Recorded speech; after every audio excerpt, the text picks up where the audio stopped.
14 तारीख को बसौड़ा है, कोशिश करें अपने स्वास्थ्य के ध्यान करते हुए, इस बात का ध्यान रखते हुए काम करें। बड़ा सुंदर पर्व है भारतीय संस्कृति का, इसको मनाना चाहिए। अष्टमी के दिन भगवती की पूजा की जाती है। भगवती पूजा करने के उपरांत माँ शीतला का पूजन किया जाता है और उनके अभिमंत्रित जल को पूरे घर में नीम की पत्ती के द्वारा छिड़क लिया जाता है। बासा भोजन किया जाता है। ये स्वास्थ्य के दृष्टिकोण से बहुत अच्छा है। मौसम परिवर्तन हो रहा होता है, ऐसे में ऋतु परिवर्तन के साथ साथ स्किन डिसीज और कई प्रकार की समस्याएं उत्पन्न हो जाती हैं। बुखार, नज़ला, जुकाम ये सब होने के योग बन जाते हैं। इसलिए शीतला माता का पूजन करके बस जो बासा भोजन खाने की परंपरा है उत्तर भारत में बहुत सुंदर है, उसका निर्वाह करना चाहिए, तो इससे सुंदर लाभ प्राप्त होता है। 15 मार्च को ग्रहों का परिवर्तन फिर हो रहा है। चंद्रमा भी परिवर्तित होंगे और सूर्य भी परिवर्तित होंगे, बुध भी परिवर्तित होंगे। सुबह सुबह करीब 6:30 बजे सूर्य परिवर्तित होंगे, खरमास आरंभ हो जाएगा।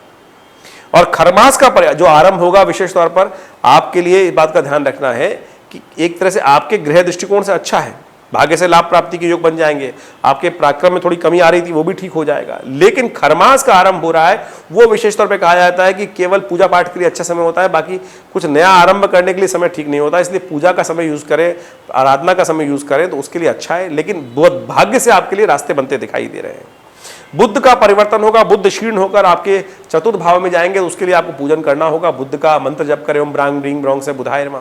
व्यवसायिक दृष्टिकोण से बुद्ध कमजोर चल रहे हैं, अस्त चल रहे हैं इस वक्त।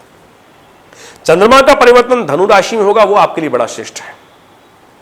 तो यानी भाग्य से रास्ता बहुत अच्छे से बनने के योग बन सकते हैं, तो इसका पूर्ण लाभ लेते हुए आप काम करने का प्रयास कीजिएगा, उन्नति के रास्ते बन जाएंगे। शनि जो है वो पूर्ण शक्ति में आ जाएंगे।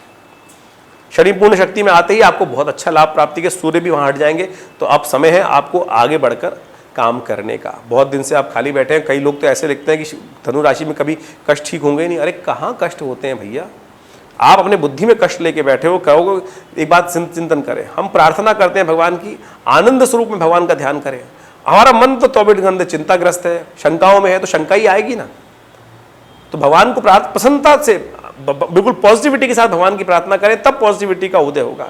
रोते रोते जा रहे हैं, मान में भाव रखा हुआ है कि नहीं नहीं नुकसान है नुकसान है, अरे नुकसान का ध्यान करोगे नुकसान ही होगा ना। पॉजिटिव थिंकिंग करो, सबसे पहले ध्यान रखो, अच्छी बात सोचो, जैसा सोचोगे वैसा बन जाओगे।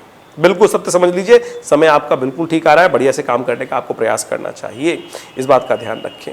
तो ये बुद्ध की लिए कौन सा उपाय करना है? गौ पूजन करें, गौ सेवा करें, गाय को पालक खिलाएं, मूंग की दाल का दान करें, ये बुद्ध के उपाय है। इसको करके आप व्यवसाय में उसमें भी लाभ ले सकते हैं। भाग्य से पूरे रास्ते प्राप्त होने के योग दिखाई दे रहे हैं, हमको चिंता ना करें।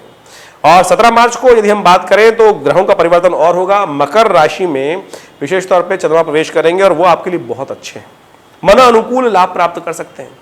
तो ऐसे में भगवान की प्रार्थना करते हुए आपको काम करने का प्रयास करना चाहिए और आपकी बुद्धि से बहुत अच्छे से रास्ते प्राप्त होने के रास्ते दिखाई दे रहे हैं। चिंता ना करें, आगे बढ़ने का प्रयास करें। 18 तारीख को एकादशी है, विशेष तौर पर व्रत रखिएगा और चावल का दान कीजिएगा, भगवान विष्णु का पूजन कीजिएगा। 19 मार्च को भी ग्रहों का परिवर्तन हो रहा है। चंद्रमा कुंभ राशि में जा रहे हैं, शनि के साथ जा रहे हैं, बड़ा अच्छा योग बनाते दिखाई दे रहे हैं और आपके साहस के द्वारा लाभ प्राप्त हो सकता है।